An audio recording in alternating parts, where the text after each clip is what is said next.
Hi అండి, అందరికీ good morning.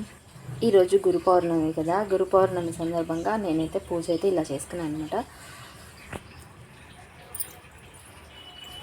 గురు పౌర్ణమి శుభాకాంక్షలు. మా గురు పౌర్ణమి స్పెషల్ పూజ.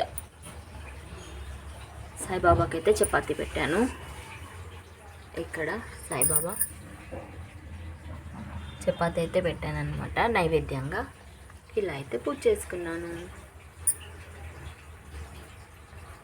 అందరికీ గురు పౌర్ణమి శుభాకాంక్షలు అండి. గురు పౌర్ణమి రోజు అష్టోత్తరాలు ఉంటాయి సాయిబాబావి, అవి చదువుకొని ఇలా నైవేద్యంగా చపాతీ అయితే పెట్టాను అన్నమాట.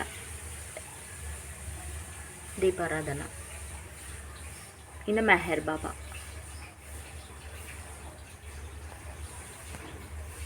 ఇక్కడైతే వెంకటేశ్వర స్వామి, గోమాత ఇలా అయితే పెట్టుకున్నాను అన్నమాట.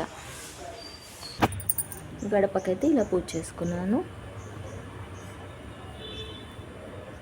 గడప దగ్గర ఇలా నిమ్మకాయలు అయితే పెట్టేసుకున్నాను అన్నమాట. ఒక పసుపు, ఒక నిమ్మకాయ, ఒక కుంకుమ నిమ్మకాయ ఇలా అయితే పెట్టేసుకున్నాను.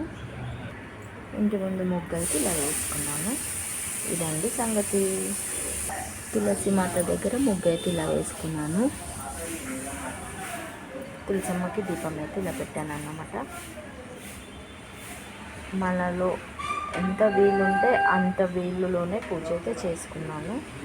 మీరు కూడా ఇలానే పూజ చేసుకుంటే హ్యాపీ. ఇక్కడైతే ఇలా వేసుకున్నాను ముగ్గు మందిరం దగ్గర. ఇది మా పూజా మందిర్.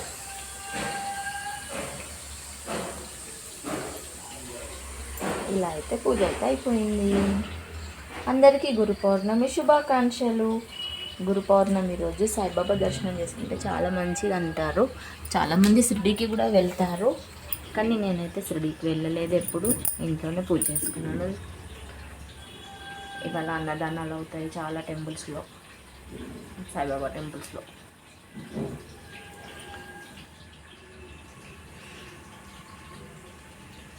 మన దగ్గర ఎంత వీలుంటే అంత చేసుకుంటే సరిపోతుంది. ఒక్క పువ్వు పెట్టినా సాయిబాబా ఏమీ అన్నారు. మంచి రోజు పూజ అయితే చేసుకున్నాను అన్నమాట.